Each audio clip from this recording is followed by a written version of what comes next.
Hello guys, नमस्कार सबैजनालाई। स्वागत छ मेरो भिडियोमा तपाईहरुलाई। अनि यो देख्दै गरेको चाहिँ मेरो घर हो हैन। आज चाहिँ म तपाईलाई मेरो घर अनि मेरो बारी देखाउँदै छु हैन। अनि यो चाहिँ हो कालिम्पोङ हैन। अनि यो चाहिँ हो दार्जिलिङ, यो चाहिँ हो सिक्किम। आज त्यस्तो मौसम क्लियर छैन, त्यही भएर चाहिँ कस्तो देखिरहेको छ हैन। मौसम क्लियर भएको दिन चाहिँ झन् दामी देख्छ हैन। आज त्यस्तै देखिरहेको छ। जो मेरो आमा चाहिँ पुरा फुलहरू रोप्नु मन पराउँछ नि त। जो मेरो आमाको आज फुलहरू हेर्नुहोस् हैन, फुलहरू रोप्नु भएछ, कस्तो दामी फुलिरहनु भएको छ अहिले हैन। आज सबै मेरो आमाले रोप्नु भएको हो। हेर्नुहोस् कति राम्रो फुलहरू छ नि। हेर्दिनुस् ल। यहाँ पनि रोप्नु भएको छ हैन। पुरै मजाले रोप्नुहुन्छ नि त आमा। यो चाहिँ मेरो कालु सुतिरहेको छ, कालु त।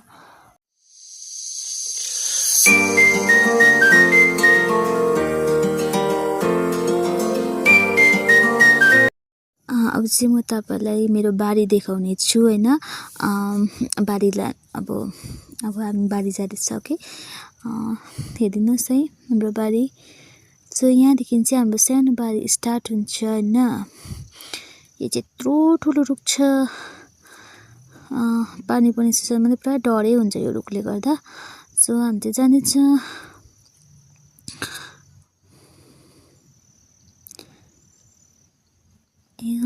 यो यहाँ पनि आमाले के सायद अदुवाहरू जिन्जर रोप्नु भएको रहेछ हैन। आमाले रोप्नु भएको जिन्जर। अनि यहाँ पनि सुन्तलाको बोट छ हैन। यो बोटमा चाहिँ फल्छ, एउटै बोट छ सुन्तला फल्ने बोट चाहिँ हो। अनि यहाँ चाहिँ अम्बकहरू पनि छ। हाम्रो बोट चाहिँ सानो सानो छ नि त, अम्बकको बोटहरू छ। अन्त हामी जानेछ। अनि यो चाहिँ मेरो गाउँ हो। यो चाहिँ मेरो काका बडा बाजेहरूको घर हो हैन। हाम्रो चाहिँ यो लास्ट घर हो नि त हैन गाउँको। अनि चाहिँ हामी चाहिँ कम्ती छ गाउँहरू हैन। सो यो चाहिँ मेरो गाउँ हो, घर हो। अनि म चाहिँ यहाँ त जाँदैछु तपाईलाई देखाउनको लागि। अनि मैले यहाँ चाहिँ एउटा अम्बक देखेँ हैन। म चाहिँ अम्बक टिप्न आँटेको। मैले अम्बक देखेँ हैन। यो चाहिँ एउटा यो अम्बक बोटमा चाहिँ एउटै रहेछ हैन। खुसी लाग्यो नि त। अहिले तर सिजन पनि हैन अम्बकको, तर पनि एउटा रहेछ, लकी हैन। सो मलाई पुरा मनपर्छ नि त अम्बक चाहिँ हैन। यो सिजनमा त्यस्तो अब फेरि बिन सिजनको अम्बक यस्तो गुलियो हुन्छ कि, कस्तो गुलियो थियो तर यो अम्बक बोक्रैसँग खाइदिएँ मैले चाहिँ हैन। अनि यहाँदेखि चाहिँ हाम्रो स्टार्ट हुन्छ। आमाले बारिरहेको रहेछ नि त। अन्त यहाँ चाहिँ आमाले यो चाहिँ पापाले रोप्नु भएको ओरेन्ज। अनि यहाँ चाहिँ हाम्रो इस्कुसहरू पनि रोप्नु भएको रहेछ हैन। अनि यो ओरेन्जहरू चाहिँ हाम्रो यो कुनै के एउटा किसान कल्याण हो कि के ग्रुप छ त्यसबाट दिएको हो हैन। चाहिँ हामीले रोप्नु भएको रहेछ। अनि यहाँ चाहिँ सागहरू पनि अम्बक देखाउँदैछु मैले चाहिँ तपाईहरुलाई हैन। अनि यहाँ चाहिँ सागहरू रोप्नु भएको रहेछ। सागहरू सबै हुर्किसकेछ अहिले चाहिँ हैन। अनि यो चाहिँ बिउहरू राख्नु भएको रहेछ। अनि यहाँ टमाटर पनि रहेछ। यो चाहिँ बजारबाट ल्याएर रोप्नु भएको। अहिले चाहिँ यत्रो रहेछ हैन, पाकिरहेको छ। सो हामीलाई किन्नु पर्दैन अहिले टमाटरहरू। अनि यहाँ कोपीहरू पनि रोप्नु भएको छ। कोपी चाहिँ सानो सानो रहेछ अहिले हो। बैगुनहरू पनि छ हैन। हाम्रो चाहिँ टमाटर चाहिँ अहिले किन्नु परेको छैन। सो यति नै कम्ती छ त चल्छ हैन।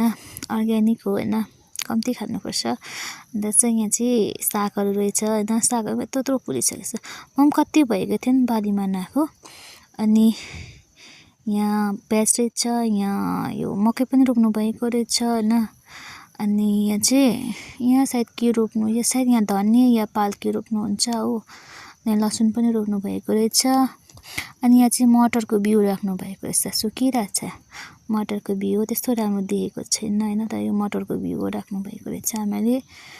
अनि म चाहिँ कति 3 महिना भयो नि त गान्तोकमा बसेको। गान्तोकमा काम गर्दै थिएँ। सो अस्ति भर्खर आएको। अन्त आज चाहिँ 3 महिना बादको बारी डुलेको। म पनि तर्सिने। अब यहाँ केराहरू त कत्रो भइसकेको छ हैन। अनि यो चाहिँ तपाईलाई वाटरमेलन जस्तो लाग्छ हैन, तर यो वाटरमेलन हैन।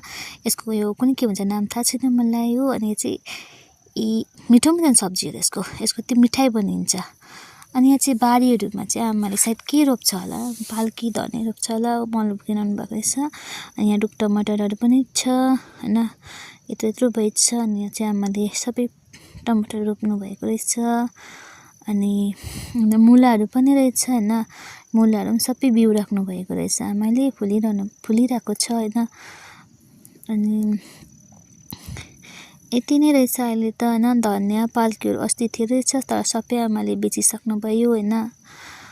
अनि अहिले चाहिँ सबै फुलिरहेको रहेछ, सबै बिउ राख्नु भएको रहेछ हो। अनि पहिला चाहिँ हाम्रोमा यस्तो केराहरू एउटा थिएन, कम्ती थियो। अहिले चाहिँ पुरा फैलिएको छ, हेर्नुहोस् न, पुरा छ, फैलिरहेको छ होइन।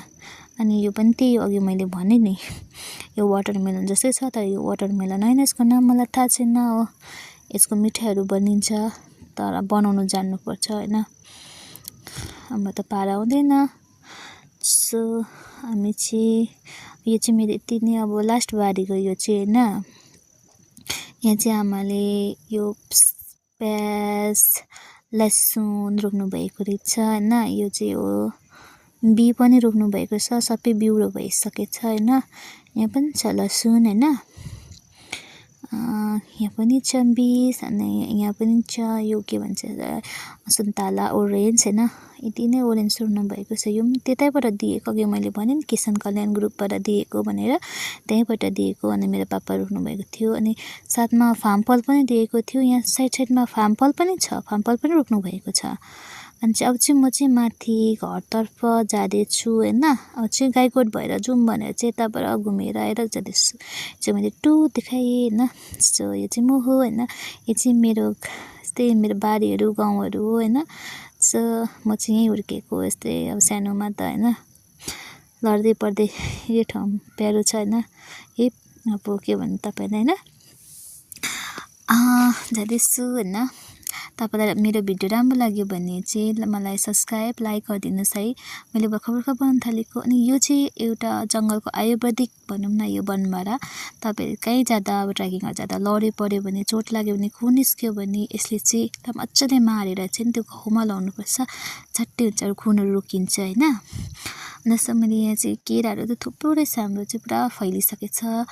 अनि यहाँ चाहिँ मैले के देखेँ भने यहाँ चाहिँ सानो खालको टमाटर देखेँ। यो चाहिँ पुरा महँगो भन्छ उता दिल्लीतिर होइन, बाहिरतिर त। अनि पहिला पुरा थियो झ्याङ, अहिले चाहिँ एक झ्याङ मात्रै रहेछ, यति मात्रै रहेछ होइन। अमिलो हुन्छ यो चाहिँ, मिठो हुन्छ, तर गुन्द्रुकको झोल जस्तो होइन। अनि यो चाहिँ हाम्रो गाईगोठ हो होइन। अनि यहाँ चाहिँ हाम्रो सुँगुर पनि छ, हाम्रो मेरो आमाले लगाउनु भएको। पहिला दुईवटा थियो, अनि त्यो दुईवटा काटेर फेरि दुईवटा हाल्नु भएछ होइन। आमालाई चाहिँ पुरा जस्तो सुँगुरहरू गाईहरू फाप्छ, कुखुराहरू होइन। सो आमाले पुरा लगाउनुहुन्छ। यो चाहिँ आमाको पेवा हो, अनि यो चाहिँ गाई हो हाम्रो होइन। अनि यो चाहिँ आमाले बनाउनु भएको कुचो छ होइन, मेरो आमाले बार्नु भएको कुचो। यो चाहिँ आमाले 40 रुपियाँ गोटामा दिनुहुन्छ। अनि यो चाहिँ कुचो हो होइन।